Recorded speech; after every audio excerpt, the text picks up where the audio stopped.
Bueno, vamos arrancando.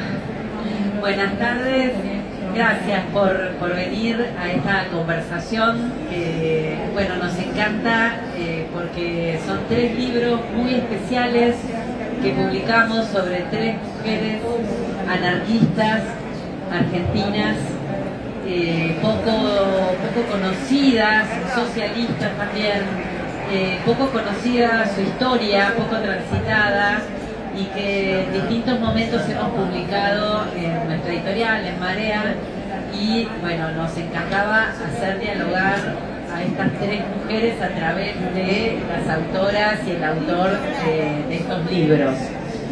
Les voy a presentar muy brevemente a nuestros 3 autores. Vanina Escales es ella. Ella es la autora de Arroja la bomba.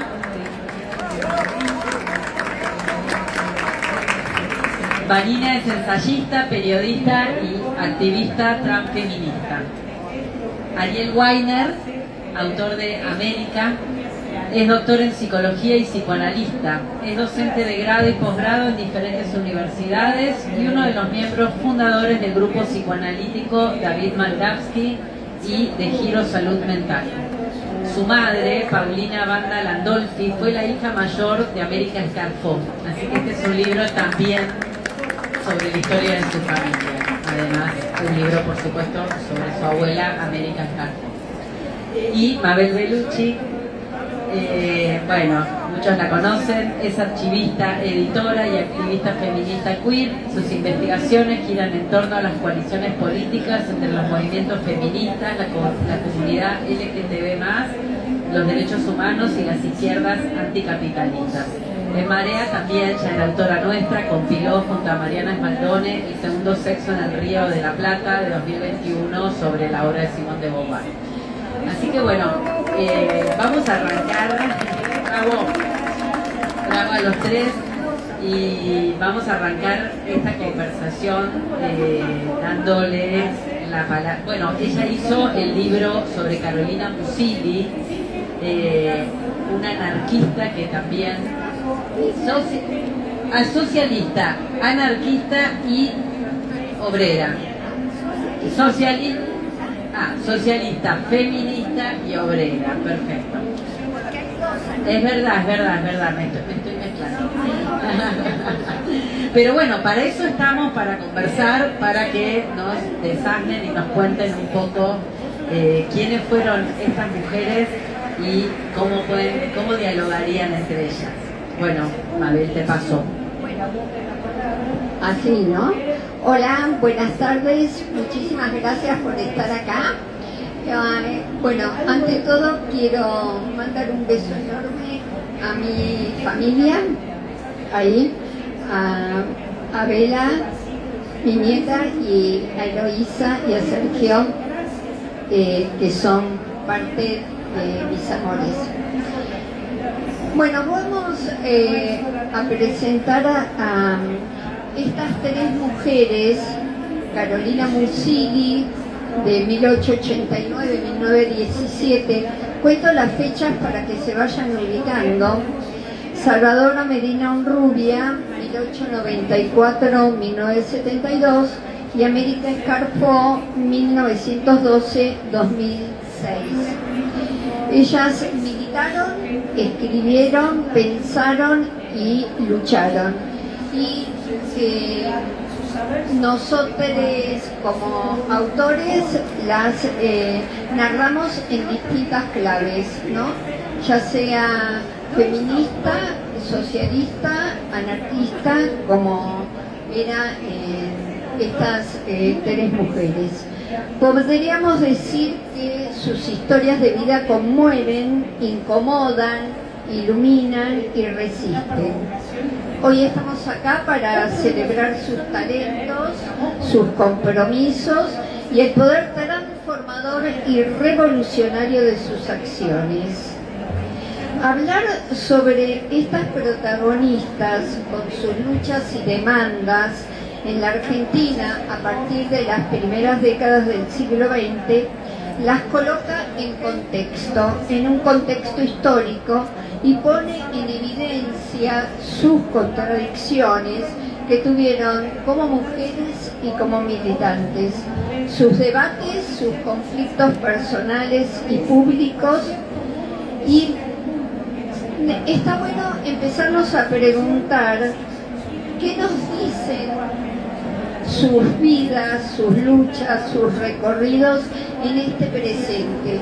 Me parece que ese es un gran debate que queremos asumir en esta mesa, más que hacer una relatoría de las historias de vida de estas tres mujeres, que si bien lo vamos a hacer, pero más que nada nos interesa saber qué han hecho con estas historias y cómo de pronto estas historias pueden y más que nada deben repercutir en nuestro contexto, no solamente a nivel nacional, sino también a nivel internacional. Así que paso la palabra. Sí, vamos a hacer un diálogo. ¿Está prendido? Sí, se escucha. Bueno, hola, gracias por estar acá. No me tumba, ¿no? Soy yo. Mucho raro. A mí me parece que improvisamos un poco esta presentación. No es que venimos hablando con Mabel desde hace años, desde hace décadas. Esta investigación, la que llevó al libro sobre Salvador, un poco fue por Mabel pinchando detrás. Y a mí me parece, lo que pensábamos es qué hacer con estas historias hoy. Que sirve para algo la memoria, para qué sirve la memoria y qué podemos recuperar.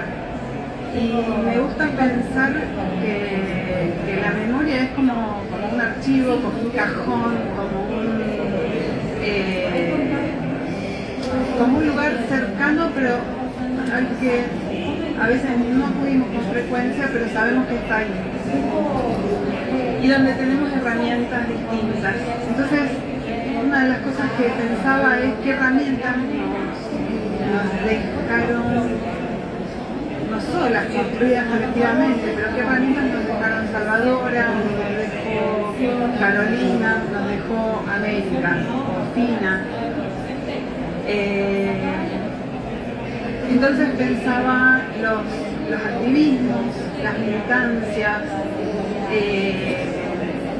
la militancia como se puede en el contexto que hay. A veces la militancia no es tan fácil, organizarse no es tan fácil si hay una situación de extrema vigilancia, si hay... Entonces, bueno, ¿qué tipo de militancia, qué tipo de recorridos, qué tipo de imaginación política ya ponían en práctica y en ejercicio hace más de 100 años que todavía podemos seguir recuperando? Las militancias editoriales, la escritura, el deseo de denuncia, el deseo de escribir, de dejar testimonio de desigualdades, de dejar testimonio de un encarcelamiento injusto, de condiciones laborales desiguales, dejar testimonio de qué forma se empiezan a organizar obreras gráficas en la provincia de Buenos Aires, de qué forma se publican libros en situación de clandestinidad, de qué forma se saca de la cárcel a un compañero. En el caso de Salvadora es metiendo ropa de mujer para que pueda salir por la puerta vestido de mina. Entonces, ¿qué tipo de estrategias, qué tipo de enseñanzas tenemos y que nos siguen sirviendo hoy? No sé si para salir de la cárcel, ¿no? Pero me parece que hay algo de la imaginación política que siempre la estamos demandando, ¿no? Siempre demandamos de los demás imaginación política. Me parece que si revisamos la historia y si revisamos lo que las militancias, las trayectorias que nos trajeron hasta hoy, encontramos mucho de lo que tal vez hoy seguimos necesitando. Bueno, voy a pasar a Daniel.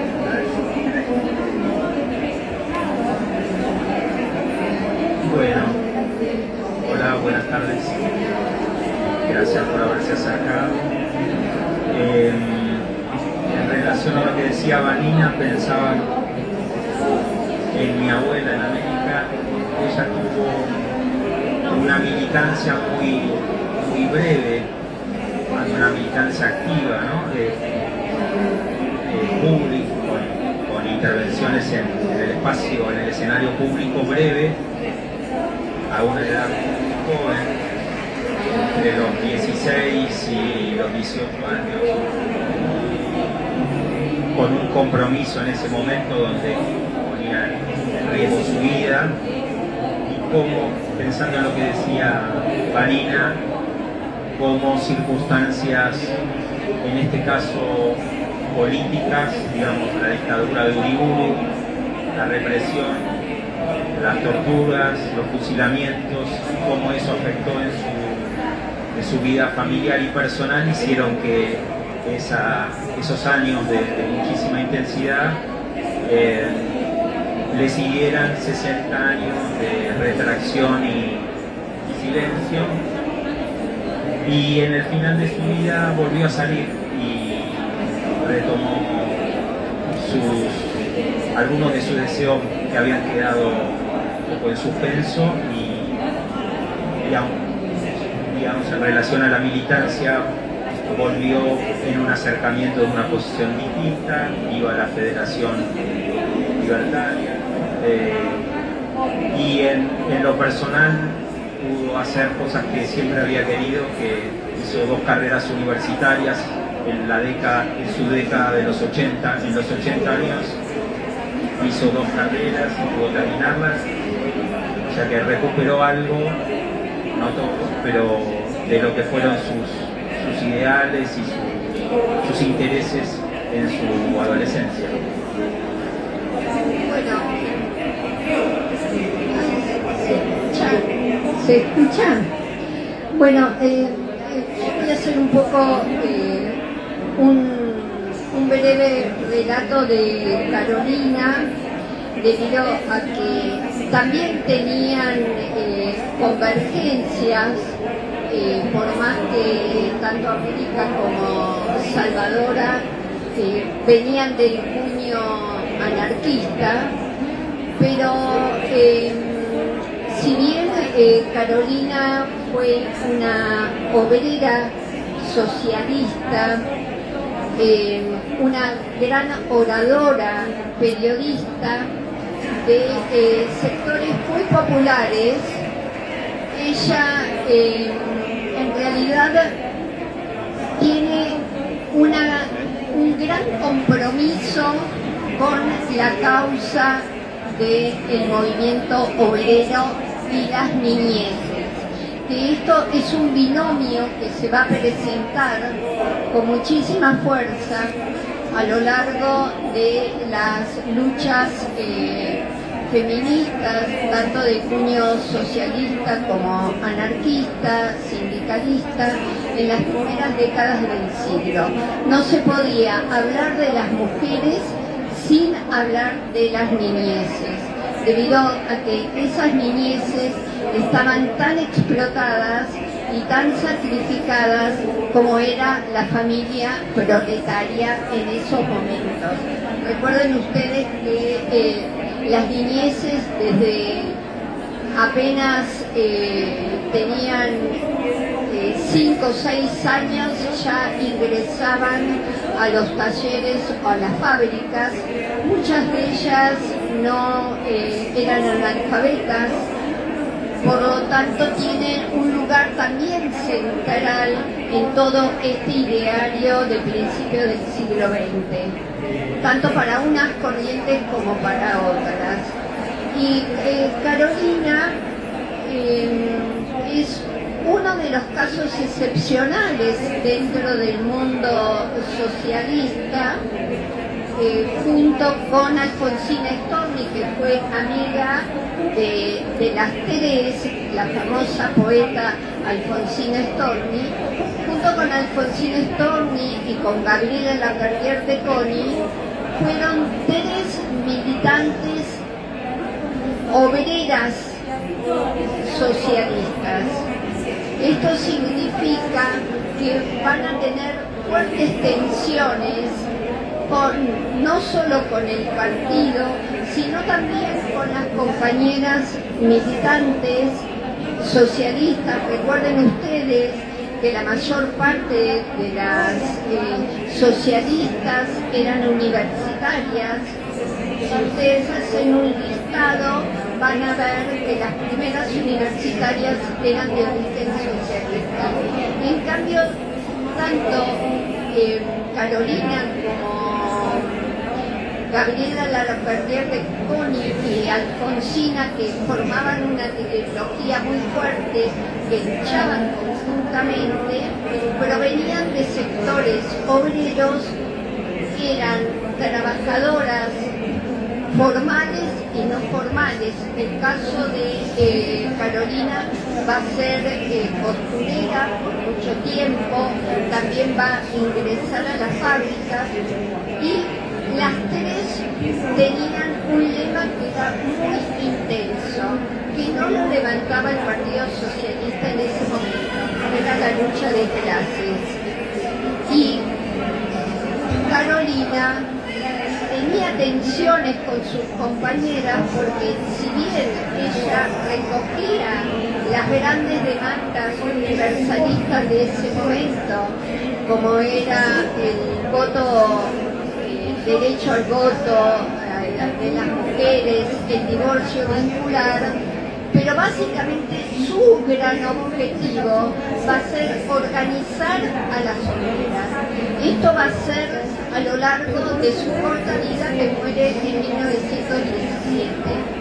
Y así es como ingresa a distintos sindicatos, como a distintas fábricas, con el único objetivo que tenía, que era concientizar a sus compañeras en cuanto al nivel de explotación y subordinación que vivían, y a la vez también que de la única forma que se podía pelear era a través de la organización. Y este tema sigue presente.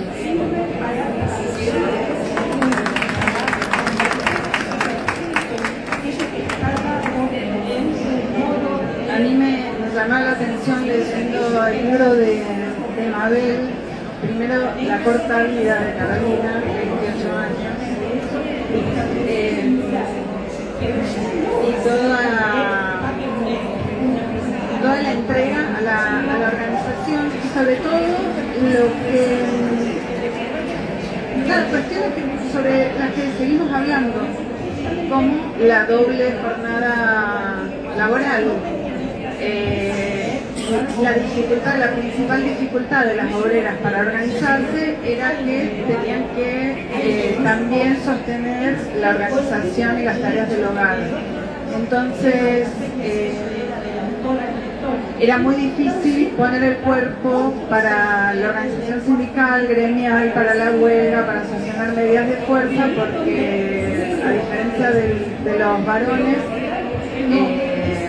esas cargas de cuidado no estaban distribuidas. Y es un tema que aún hoy seguimos diciendo, seguimos señalando. Yo quería contar un poco, de una forma medio caprichosa, cómo me acerqué a Salvadora, y que fue leyendo el libro de Osvaldo Bayer sobre Severino de Giovanni, también buscando la América. Yo la conocí a América y le llevaba un violito de manzana y realmente la amaba. Salvadora me llamó mucho la atención por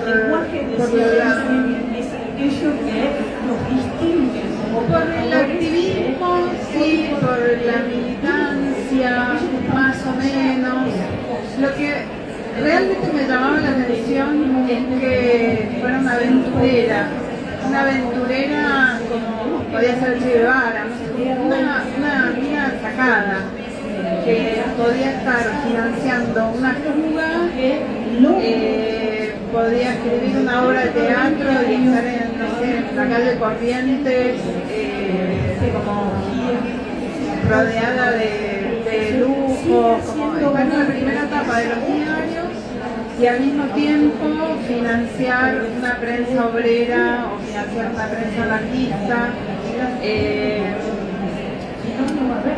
hacer tráfico de influencia, sacar plata de un lado, ponerla en otro, encontrar refugios, esconder compañeros que estaban siendo perseguidos. Cuando lo fusilaron a Paulino, a Escarfó y a Severino, le dio trabajo a América para un poco cuidarla y protegerla. Le dio las herramientas de un oficio posible que podía ser el periodismo. Entonces, al mismo tiempo que la militancia organizada me parece importante, estas figuras que son fulgurantes, que aparecen y que son un poco volantines, como, no sé, volantines se dice en San Juan, barrilete, un poco barrilete cósmico, ¿no? También me parecen fundamentales, me parece que ingresan en la historia para dar una especie de empujones, una especie de momentos aceleracionistas que no les ves venir. Y de repente, tenés dos intentos de fuga de Radovisky en Ushuaia, tenés prensas clausuradas que sin embargo se siguen imprimiendo y nadie entiende muy bien dónde. Entonces esta cuestión de la aventura me pareció interesante, porque en general la historia se cuenta de otra forma y la historia se hace de otra forma, se hace con una densidad y con una grupalidad distinta. Pero a mí lo que me gustó de Salvadora era, o es, el capricho, la tendencia al capricho, la tendencia a que no le importara absolutamente nada, de nada. Ni de qué tenían para decir, ni qué no tenían para decir, no le importaba el prestigio, no le importaba tener una posición moral o ser leída de alguna forma. Entonces, ese ejercicio de la libertad a mí me pareció muy, muy impresionante. También puede ser algo de la década del 20, del siglo pasado, que es medio una anomalía, pero me parecía dueña de una potencia inagotable, realmente.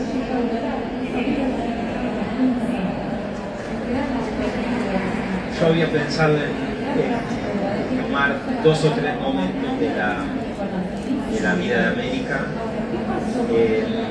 Uno, en la década del 20, imaginemos una familia de inmigrantes italianos, familia tradicional. Ella tenía varios hermanos mayores, tenía un vínculo especial con uno de ellos, con Paulino Escarfó. Sus hermanos, Paulino especialmente, eran muy lectores y también eran anarquistas, se habían interesado por las ideas anarquistas, y ella tenía interés en leer los mismos libros que su hermano, y su casar le prohibieron.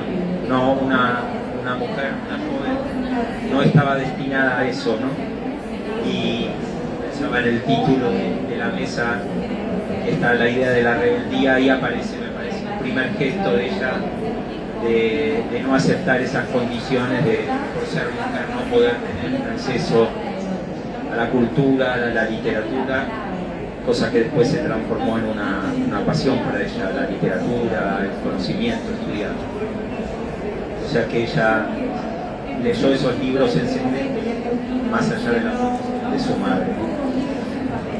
Después, ya en ese periodo corto de militancia muy intensa, hay en el libro de Osvaldo Bayer, que en buena medida América es conocida en la historia del movimiento anarquista por ese libro, el libro de Severino y Giovanni. Cuando se enamoran Severino y América y son una pareja, empiezan a tener cuestionamientos dentro del movimiento anarquista. Los compañeros cuestionan esa relación. Y ella, teniendo 16, 17 años, escribe una carta a un periódico que en ese momento era importante, que se editaba en Francia, a un personaje que recibía consultas especialmente relativas a cuestiones amorosas, a cuestiones de pareja y amorosas, que era un referente dentro del anarquismo. Me parece que esa carta es un hito, porque ella no cuestiona a los de afuera, a los burgueses, sino cuestiona a los propios compañeros que sosteniendo ideales de libertad eran digamos, sostenían prejuicios y convenciones de la época. Y ella, bajo la apariencia de que le consulta a esta persona, en realidad denuncia esta situación que ocurría dentro del movimiento, ¿no? Lo cuestionaban porque era un hombre que tenía hijos, que había tenido hijos con una mujer, de la que ella se había separado, y esa mujer, Teresa, estaba al tanto de la situación y estaba de acuerdo, esa relación ya se había terminado. Incluso después América con Teresa mantienen una muy buena relación, y América la sigue ayudando después del fusilamiento de Severino. O sea, hay una relación de mucha solidaridad entre estas dos mujeres. Y un tercer momento, me parece que para destacar, cuando el golpe de Uriburu, ese periodo donde muchos compañeros se tuvieron que exiliar, Severino y América se quedan, y Severino editaba un diario, Anarquía, que fue el único diario opositor a la dictadura, y América tuvo una participación muy activa. En ese momento dejan de editarlo en italiano y pasan a editarlo en castellano, y Severino no manejaba tan bien el castellano, entonces ella empieza a escribir notas en el diario y tiene un papel muy activo. Así que me parecen tres momentos donde ahí se jugaba en la vida, ¿no? De hecho, Severino y Paulino fueron fusilados, mi abuela estuvo presa y pudo después salir. Parecían tres momentos importantes en la vida de América. Te queremos preguntar algo, Ariel, que es: ¿cuándo te enteraste que América era América para mucha gente? O sea, era alguien importante, significativa, con toda una historia para mucha gente que tenía una vida pública, que había tenido una vida pública muy importante para muchas personas. No me enteré por ella, porque ella no hablaba de su vida anterior, digamos, de su vida antes de conocer a mi abuelo. O sea que no me enteré por ella. Ella no hablaba de eso. Me enteré porque mi hermano, en nuestra adolescencia, descubrió el libro de Osvaldo Bayer y me pasó. Y en ese momento yo me interesé parcialmente por esa historia. En realidad mi interés vino hace unos años, y yo no llegué a hablar con ella de eso, porque ella no hablaba en las reuniones, no hablaba cuando yo estaba con ella. Mi hermano sí, que se interesó en ese momento, sí le hizo algunas preguntas y charlaron un poco, pero había una cuestión de que eso en las reuniones familiares y en el ámbito familiar no circulaba. Pasó también con Carolina. Carolina fue muy cuestionada por su núcleo familiar. Todo lo hizo con un esfuerzo enorme y solamente la apoyaba su hermano José, que la siguió y la acompañó hasta su muerte. Y básicamente no solamente por su condición socialista, sino también por su compromiso en las luchas, en las huelgas. Y un pequeño detalle, ella era soltera, pero era soltera por opción, no por no haber sido elegida, porque de alguna manera esto queda demostrado en toda la trayectoria de Carolina, porque si bien vivió tan pocos años, hizo, pero de todo. Básicamente se dedicó al periodismo, como estas tres compañeras que estamos relatando, a la militancia. Ella publicó un diario con un esfuerzo enorme, Tribuna Femenina, que salió de 1915 a 1916, que no se encuentra. Es una pena porque ahí ella relataría todas las tensiones que tendría con ese feminismo burgués, reformista, universitario, que le daba la espalda a las obreras. Y el tema y su vínculo tan estrecho con Alfonsín Storni.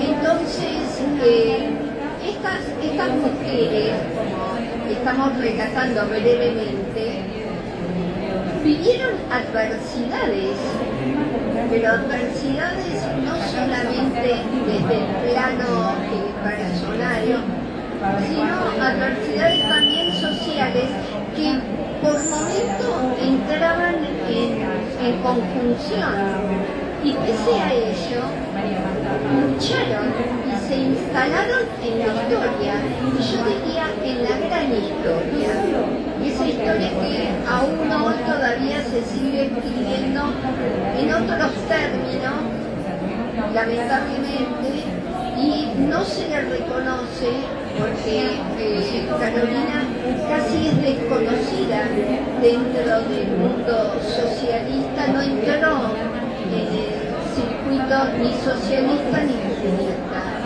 Pero estamos acá y gracias a la editorial Marea, que tengo que reconocer que es maravilloso publicar en Marea, porque al menos conmigo me tienen una paciencia enorme,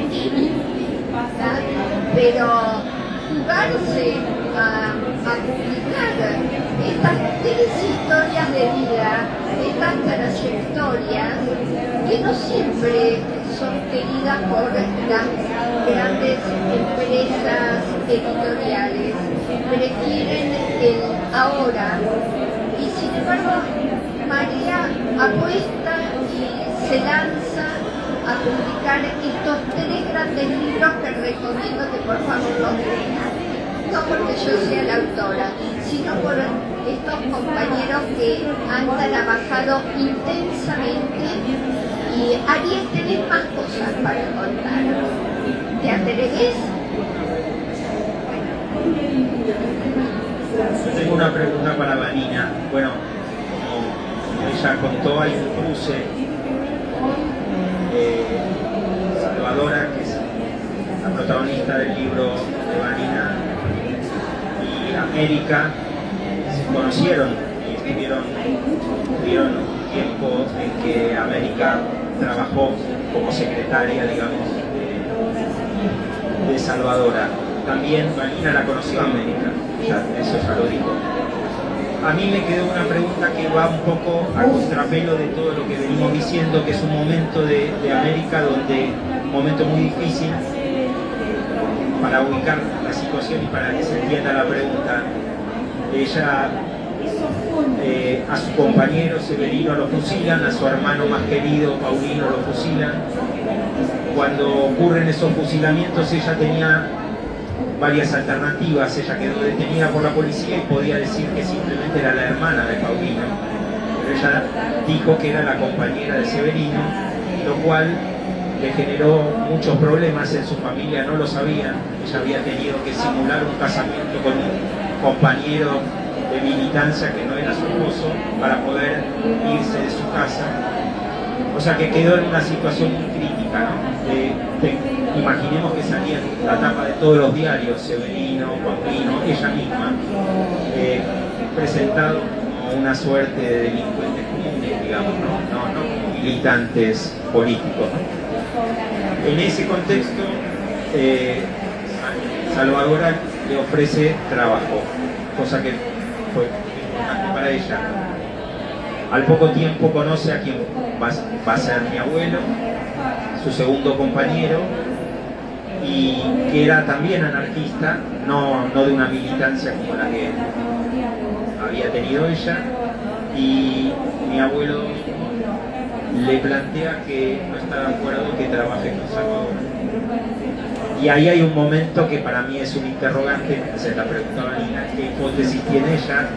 Que quizá habla de eso con América, porque contra la posición que ella tuvo cuando le pidieron las lecturas, cuando estaba mal visto que ella se uniera con Severino y avanzó. En este caso tomó la decisión de dejar ese trabajo, que creo que fue un error, visto, por supuesto, cómodamente sentado acá, ¿no? Así que, no, quería saber si tenías alguna idea de por qué ella aceptó las presiones de su compañero.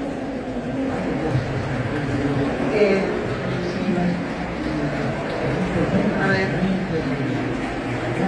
yo no me acuerdo que América me haya dicho por qué no aceptó. Sí hablamos de que Salvadora lo que le estaba ofreciendo, y es a lo que ella renunció, es a la posibilidad de tener una profesión que a ella le hubiera gustado, que era el periodismo. Porque un poco Salvadora la rescató del centro de la escena. A mí me parece que debe haber sido, bueno, en el anarquismo de la época, el anarquismo expropiador no era lo más común, no era lo más aceptado entre anarquistas. De hecho, Severino y el grupito expropiador eran muy mal vistos por todo el grupo del diario La Protesta, que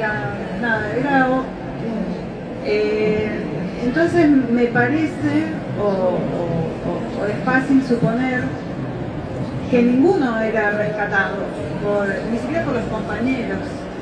Entonces, en ese contexto, Salvadora la sacó de esa situación de estar escuchando, de no poder estar ni en la casa, ni poder estar con compañeros, ni poder... La sacó, la corrió del centro de la escena para que pudiera recuperarse. La hizo su secretaria. Salvadora escribió un librito, un folleto sobre Uriburu, se llama Uriburu, el principio de una vindicación. ¿Cómo es que se llama?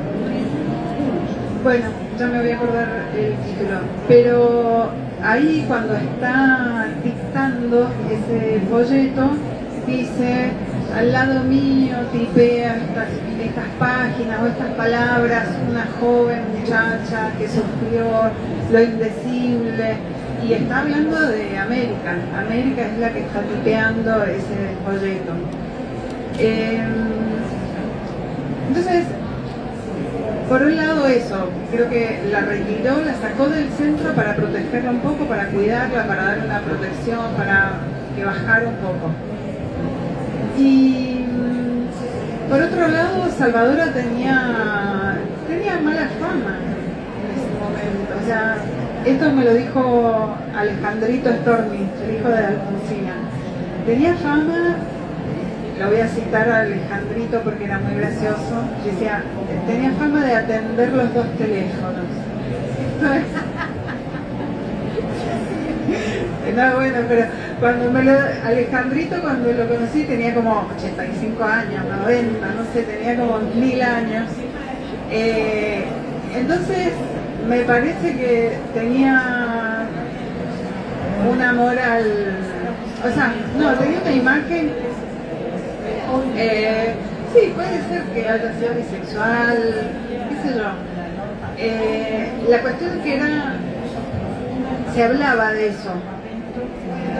Y a mí yo me imagino que América tal vez se quiso preservar también.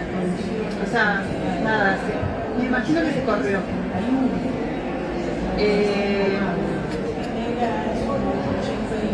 Porque bueno, era seguir en exposición pública, seguir en boca de los demás. Como a Salvadora no le importaba, pero tenía otros recursos.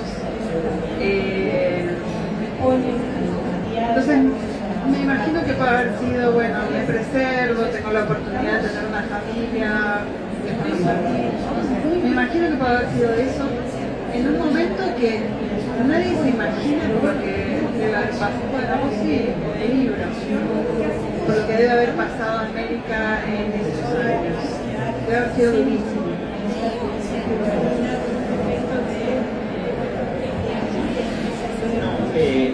Ese fue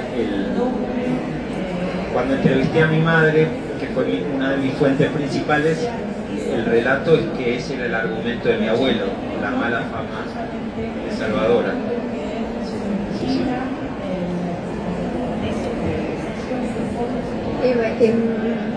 En realidad me gustaría también preguntarle a nuestra querida Vanina por el título de su libro.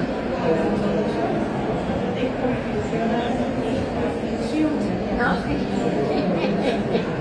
Con ese título hice todo. Bueno, había que ponerle un título, ¿no? Pero Arroja la bomba es una canción del cancionero anarquista de la Revolución Española, pero también el libro abre con una escena entre la aventura y la infamia para mí, que es el 17 de octubre y es Salvadora fabricando molotovs. Después su nieto, Elvio Botana Ayasi, me contó que Salvadora cuando ellos eran chiquitos les había enseñado a hacer molotovs, a hacer una abuela desubicadísima, no le podés dejar al pibe porque no sabes cómo vuelve. Pero entonces, nada, tenía esas destrezas, así que me pareció que era un título que la pintaba un poco, pintaba el carácter. Bueno, ¿quién quiere hablar? ¿Quién quiere hablar?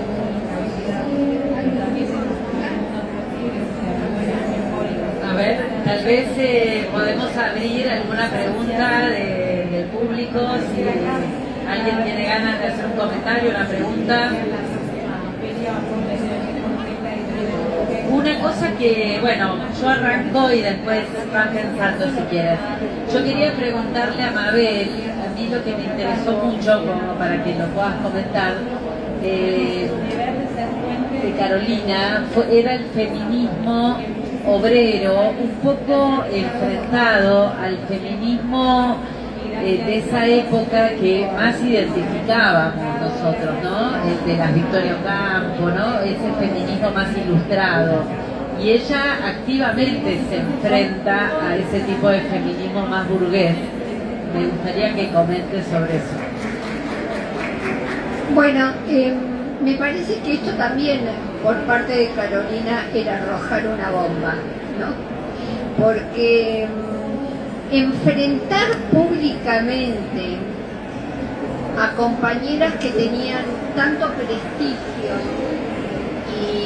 y a la vez que circulaban en el mundo de la cultura, no por ellas, sino porque Carolina era una obrera que todo lo hacía mucho a pulmón y estaba casi en los bordes del Partido Socialista, a diferencia del resto de sus compañeras. Y entonces ella sentía que ese feminismo que levantaban la mayor parte, no quiero nombrar pero todas sabemos, la mayor parte de todas estas feministas socialistas tienen nombre y apellido que son muy conocidas. No hay necesidad si una pregunta, claro, que está en Puerto Madero, tienen calle. En cambio, Carolina se enfrenta con una cuestión de clase y de compromiso con las compañeras. Sus compañeras eran realmente las mujeres trabajadoras, las mujeres que vivían en el anonimato en un conventillo, trabajando a destajo y sosteniendo como pudiese sus familias, sus hijos, teniendo también a sus compañeros presos, en huelgas. Entonces ella tenía esa cercanía, esa identidad de clase que veía que el resto de sus compañeras que estaban en una clase social muy alta, que económicamente estaban muy sueltas y que además estaban casadas con personajes muy importantes, no se preocupaban por las obreras. Digo, había quizás algún interés, pero no un compromiso activo. Entonces, enfrentarlas y escribirlo, porque no era tan solo un diálogo, era una escritura que ella hacía desde el diario La Protesta y a su vez de otros periódicos obreros, y plantearles con nombre y apellido diciendo qué están haciendo.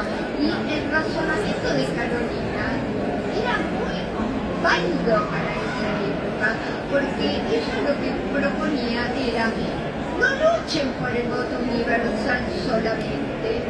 Si el voto universal en algún momento va a venir, porque era el gran despliegue en Europa y en Estados Unidos. Y todas aquellas conquistas que fueron internacionalistas, en algún momento iban a venir para acá. Pero, ¿qué pasaba con sus compañeras? Incluso Carolina entró en la Dirección Nacional del Trabajo del municipio de la ciudad de Buenos Aires para pedir que le den un comprobante como inspectora, simplemente para poder entrar a las fábricas y averiguar y además denunciar cómo eran las condiciones obreras tanto de mujeres como de niños, que eran tremendas, terribles. Y de la única manera que ella tenía para constatarlo era presentándose allí y denunciándolo, y no solamente en los periódicos, sino también en la misma municipalidad. Entonces me parece que ese lugar de Carolina es el que lleva a que Carolina casi sea una desconocida y que no la levante los socialismos. Muy pocas compañeras ayudaron. Yo ya dije, Alfonsín Storni fue una de ellas. Yo creo que de alguna manera tengo una hipótesis, que no la puedo desplegar porque no hay fuentes, pero eran más que amigas, me da la sensación entre Alfonsina y Carolina, porque cuando fallece Carolina, inmediatamente Alfonsina le escribe una poesía que es maravillosa, que la leyó Muriel Santana cuando fue la presentación del libro. Entonces, lo que muestra es también el aislamiento en el que se encontraba Carolina, porque también tuvo un enfrentamiento con Alfredo Palacios, ni más ni menos, y lo hizo público. Hay que tener mucha fortaleza y convicciones políticas e ideológicas para enfrentarse a ese poder, que está bien, era un poder que de alguna manera reformista, que pensaba en la clase obrera, pero no creo que haya sido muy fácil para Carolina enfrentarse a una figura como Alfredo Palacios o con otras compañeras. Tenía un feminismo clasista. Sí, voy a leer este parrafito, porque vos decías que ella lo escribía, y lo escribía con una pluma también muy picante, se diría hoy, ¿no? Decía: yo llamo feminismo de diletantes aquel que solo se interesa por la preocupación y el brillo de las mujeres intelectuales. Es hora de que ese feminismo deportivo deje paso al verdadero, que debe encuadrarse en la lucha de clases. De lo contrario, será un movimiento elitista. Picante. Muy clara. Con mucha actualidad. Sí. Mucha actualidad. Bueno, estas tres mujeres, las tres también se expresaron por escrito. Bueno, Salvadora, dentro del libro de Vanina, ella ha incluido los 1000 claveles colorados, que es maravilloso, y bueno, tiene muchos textos. Y también América, bueno, esta carta que mencionaste es muy buena, y ella, además de escribir, también editaba y también tenía una editorial. Así que, bueno, las tres también se preocupaban de distribuir sus ideas de esa manera, ¿no? Por escrito.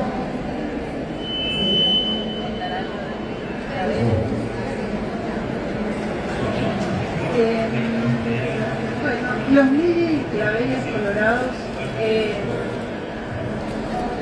un libro inédito, y me parece que a veces decirle el libro es un montón, pero son hojitas que empezó a escribir y a reunir cuando ya era vieja,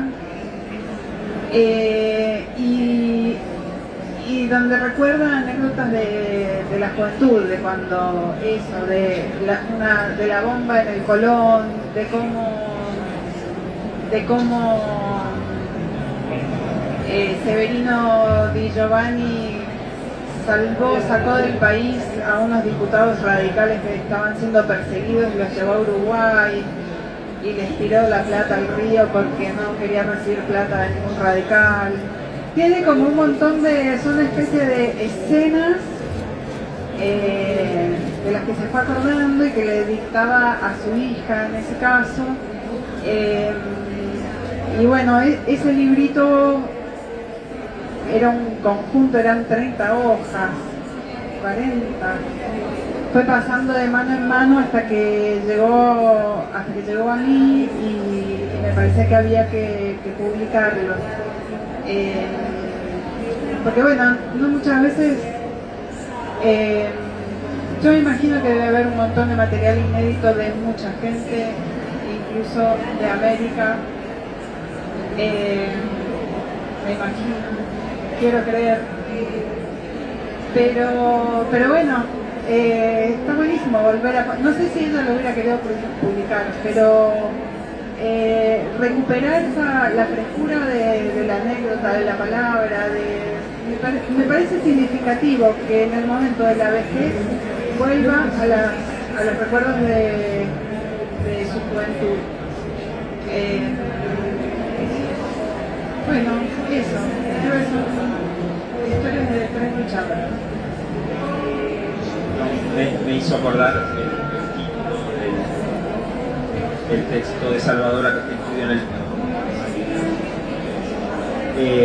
lo de los 1000 claveles colorados, que cuando fusilaron a Severino y a Paulino los enterraron en principio en la Chacarita, y al día siguiente aparecieron las tumbas de ellos cubiertas, no sé si por 1000, pero por flores coloradas, y a partir de ese momento se empezó a generar como una especie de peregrinación, y eso generó que desaparecieran los restos de los dos, y aparentemente fue Salvadora quien mandó esas flores, y bueno,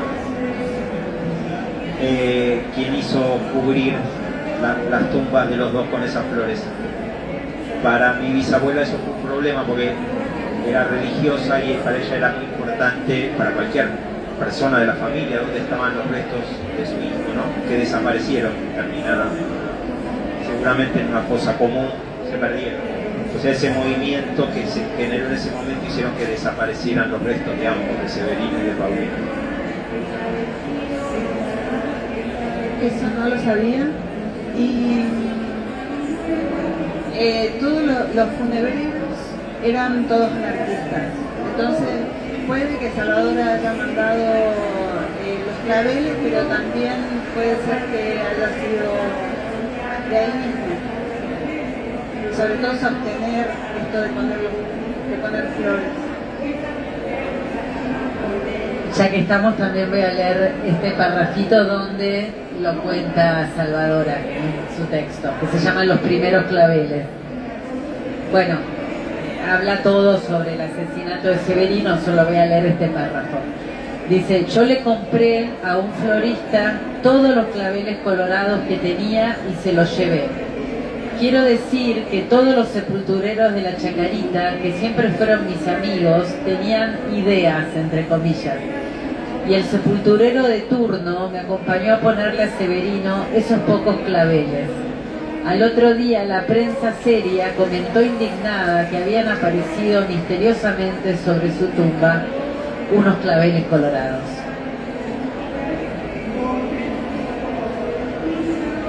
Bueno, pregunten algo porque si no nos vamos. Ya vamos cerrando igual, pues ya son las 6, pero bueno, si alguien tiene ganas de hacer alguna pregunta o algún comentario, quiere saber algo sobre alguna de estas tres mujeres, lo puede hacer ahora. Una maravilla, porque aprendimos un montón y se ha reconstruido parte de la historia. Esta conversación ha sido muy rica. Hemos prestado atención a pesar del ruido, así que muchas gracias a los tres. Bueno, muchas gracias y gracias por estar acá, tal cual, gracias por el esfuerzo para escuchar, creo que valía mucho la pena. Bueno, muchas gracias. ¿Quieren decir algo para cerrar?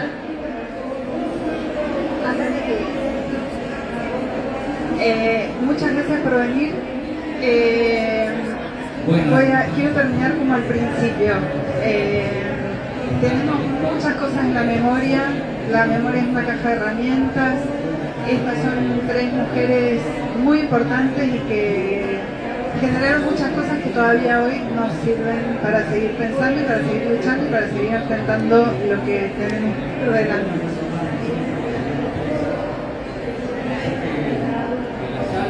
Acá no, estaba buscando porque leímસ un pedacito de cada una y no leímos nada de América. Estaba buscando un pedacito para cerrar de la carta que contó Ariel, que le escribe al director de esta revista, donde habían criticado los compañeros anarquistas que habían criticado su vínculo con... No, quiero decir esto, que Emil Armand, que a quien le dirige la carta, era una de las figuras más importantes del anarcoindividualismo y del amor libre. Era un escritor sobre el amor libre. Era como una figura... O sea, que él lo toma más de aliado. O sea, claro, quiere exacto. decir, bueno, si usted tiene estas ideas, me va a entender. Exacto. Porque ella lo construye de una manera muy sutil, muy irónica también, hablando en tercera persona, pero bueno, les leo solo un pedacito para que vean cuál era el estilo de esta chica de 17 años, ¿no? Creo que lo escribió en ese momento. Les dice: el amor verdadero es puro, es un sol cuyos rayos enceguecen a aquellos que no pueden escalar las alturas. A la vida hay que vivirla libremente. Rindamos a la belleza, a los placeres del espíritu, al amor, el culto que ellos se merecen. Esto es todo, camarada. Quisiera su opinión sobre mi caso. Sé bien lo que hago y no tengo necesidad de ser aprobada o aplazada. Solo que al haber leído muchos de sus artículos y al estar de acuerdo con varios puntos de vista, me pondría contenta de conocer su opinión. Bueno, gracias.